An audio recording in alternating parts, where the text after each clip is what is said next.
হাতুড়িয়ার কাস্তে তারা হাতুড়িয়ার কাস্তে তারা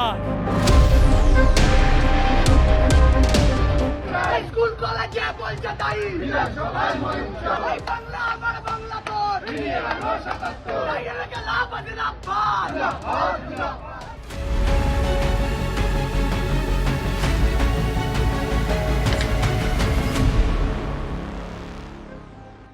নমস্কার, আমি সুচারু আপনাদেরকে আজকের এই বিশেষ প্রতিবেদনে স্বাগত জানাই। আর আজকের ভোটের হাওয়ায় আবার সেই ব্যক্তিকেন্দ্রিক প্রতিবেদন, যদিও যে দলটার কথা বলবো তারা আবার ব্যক্তিকেন্দ্রিকতায় বিশ্বাস করেন। তারা মনে করেন দলই সব। আমরা জানি যে নির্বাচনী প্রচারে ঝড় উঠছে, বিভিন্ন কেন্দ্রে এই মুহূর্তে রাজনৈতিক উত্তাপ চরমে, এবং আজকের ভোটের হাওয়ায় যে বিধানসভা কেন্দ্র নিয়ে কথা বলবো সেটা হচ্ছে দমদম বিধানসভা কেন্দ্র। অত্যন্ত গুরুত্বপূর্ণ, কারণ একদিকে যখন শিক্ষা নিয়ে কথা হয় তখনই কিন্তু এই কেন্দ্রটার কথা বারবার এসে পড়বে। তার কারণ তিনি রাজ্যের মন্ত্রী, তৃণমূল কংগ্রেসের নেতা ব্রাত্য বসু। দমদম বিধানসভা কেন্দ্রে আবারও লড়াইয়ে দাঁড়িয়েছেন তৃণমূল কংগ্রেসের প্রার্থী হিসেবে রাজ্যের মন্ত্রী ব্রাত্য বসু। অতীতেও বড় ব্যবধানে জিতেছেন, তবে এবারে এই দমদম বিধানসভা কেন্দ্রে এসআইআরের একটা এফেক্ট আছে, কথা অস্বীকার করার জায়গা নেই। আর এর মধ্যেই এই কেন্দ্রে এবার যিনি নজর কাটছেন তিনি তরুণ তুর্কি। তিনি ছাত্র আন্দোলন থেকে নিজের বেস তৈরি করতে শুরু করেন, দমদমেরই ভূমিপুত্র, লোকাল বয়, সংগঠনটা ভালোভাবে বোঝেন, ভালো বক্তা। তাকে এবার সিপিআইএম এই দমদম কেন্দ্রে তৃণমূল কংগ্রেসের প্রার্থী ব্রাত্য বসুর বিপরীতে দাঁড় করিয়েছে। আত্মবিশ্বাসী ময়ূক বলছেন, এই নির্বাচনে মানুষই সবচেয়ে বড় গণদেবতা, মানুষই ঠিক করবেন, কোনো লড়াই কঠিন নয়, এমনটাই বলছেন ময়ূক বিশ্বাস। তিনি দমদম কেন্দ্রে বামফ্রন্ট মনোনীত সিপিআইএম প্রার্থী, এবং তিনি বলছেন রাজ্যের মানুষ ঠিক করবে শিক্ষায় আবারও দুর্নীতি চাই নাকি স্বচ্ছ দুর্নীতিমুক্ত শিক্ষা ব্যবস্থা চাই। রাজ্যের মানুষ ঠিক করবেন চাকরি চাই নাকি বেকার থাকবেন। রাজ্যের মানুষ ঠিক করবেন স্বচ্ছ পথে স্বচ্ছ ভাবমূর্তি নিয়ে সরকার চলবে নাকি কালিমালিপ্ত সরকার। এই বিষয়গুলোকে সামনে রেখে প্রচারে ঝড় তুলছেন ময়ূক বিশ্বাস। দমদমের এই ভূমিপুত্র আত্মবিশ্বাসী এবারের নির্বাচনে দমদম বিধানসভা কেন্দ্র থেকে বামফ্রন্ট মনোনীত সিপিআইএম প্রার্থী হিসাবে তিনি এবং তার দল নির্বাচিত হবেন। খেলা ভাঙার খেলা এই দমদমে হবে, এবং তার জন্য বহু উদ্বাস্তু আন্দোলনের মাটি, শ্রমিক আন্দোলনের লড়াইয়ের মাটি, ছাত্র আন্দোলনের লড়াইয়ের মাটি দমদম প্রস্তুত। আমরা এই খেলা ভাঙার খেলা করবই এবং আমরা জিতবই। দেখুন, গণতন্ত্রে তো মানুষই শেষ কথা বলে। ওই যে ঈশ্বরী পাটনির যে কবিতাটা রয়েছে না, মানুষই দেবতা করে তাহারই কৃপার পরে করে দেব মহিমা নির্ভর।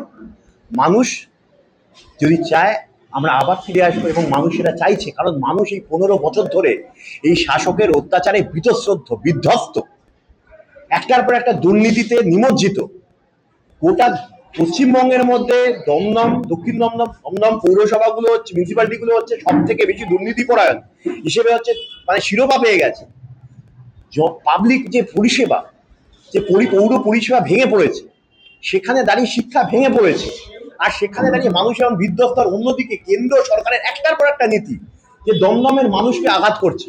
এ দেখুন না, পাশের হচ্ছে যেসব থেকে শুরু করে আমাদের এয়ারপোর্টকে বেসরকারিকরণ করে দেওয়ার চেষ্টা, আদানির হাতে তুলে দেওয়ার চেষ্টা। এই সবই তো মানুষ, তো আজকে চাকরি কোথায়? গোটা দমদম তো বৃদ্ধাশ্রমে পরিণত হয়েছে। আমরা এখানে বাঁচতে চাই, আমরা দমদমের যারা মানুষ, তাই জন্য আমরা এখানে এই দমদম পুনরুদ্ধারের জন্য আমরা নেমেছি, এবং আমরা বলছি আপনাদের মাধ্যমে প্রত্যেকটা মানুষের কাছে আমরা পৌঁছাবো। দমদমের বেসিক যে লোকাল যে সমস্যাগুলো আমরা বারবার তুলে ধরছি, তাই নিয়ে আমরা পৌঁছাবো, এবং আমরা বিশ্বাস যে মানুষ একটা সময় আমাদের ভালোবাসত। কারণ এই দমদমের যে ধাঁচা রয়েছে, আমাদের যে একটা ঐতিহাসিকভাবে আমাদের যে ধাঁচা রয়েছে, যে মানুষের, দেখুন প্রত্যেকটা আন্দোলনে এক পুরুষ দু পুরুষ আগে আপনারা দেখবেন যারা আমাদেরকে সঙ্গে একসাথে মিছিলে হেঁটেছেন, আমরা তাদের সকলের কাছে আমরা পৌঁছাবো, সকলের কাছে এই বার্তা নিয়ে পৌঁছাবো যে আমরা এই দমদমকে এবার পুনরুদ্ধার করবই। তার কারণ স্বচ্ছ দমদম গড়তে বামপন্থীদের ছাড়া আর কোনো বিকল্প নেই। তবে বলাটা যতটা সোজা, একেবারেই অঙ্কটা অন্যরকম।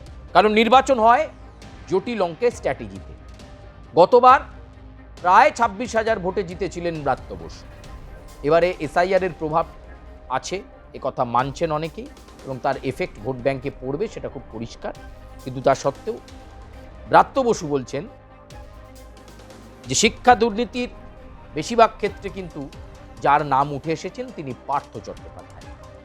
তিনি চেষ্টা করে গেছেন শিক্ষা ব্যবস্থাকে স্বচ্ছতার মধ্যে রাখবার জন্য। এছাড়াও যুক্তি রাখছেন দল সাংগঠনিকভাবে তৃণমূল কংগ্রেস দমদম বিধানসভা কেন্দ্রে অনেক বেশি শক্তিশালী।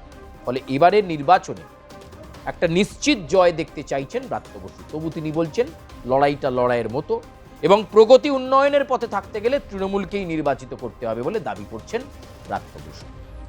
৭৪ জন সিটিং এমএলএ এবার কিন্তু টিকিট পাননি, তৃণমূল কংগ্রেস টিকিট দেয়নি, কিন্তু ব্রাত্য বসুকে টিকিট দেওয়া হয়েছে। তার মানে তার কাজে খুশি দল। সে কারণেই তৃণমূল সুপ্রিমো মমতা বন্দ্যোপাধ্যায় এবং অভিষেক বন্দ্যোপাধ্যায় আরও একবার দমদম বিধানসভা কেন্দ্রে নিশ্চিত রূপে ভরসা রেখেছেন ব্রাত্য বসুর ওপর। কিন্তু এখানে এই কেন্দ্রে এবার খেলাটা জমে গেছে।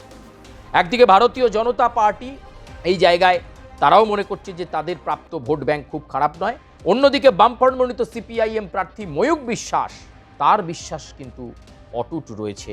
তিনি মনে করছেন মানুষ বিশ্বাস করবেন বামপন্থীদেরকেই, এবং পশ্চিমবঙ্গে যে কটা বিধানসভা কেন্দ্রে সম্ভাবনাময় পরিস্থিতি সিপিআইএম এর রয়েছে বা বামপন্থীদের রয়েছে, যে কর্পোরেট সার্ভে তারা করেছেন, বেশ কয়েকটা কেন্দ্র থেকে বামফ্রন্ট মনোনীত প্রার্থীরা নির্বাচিত হতে পারেন, বিধানসভায় বিধায়ক হিসেবে যেতে পারেন।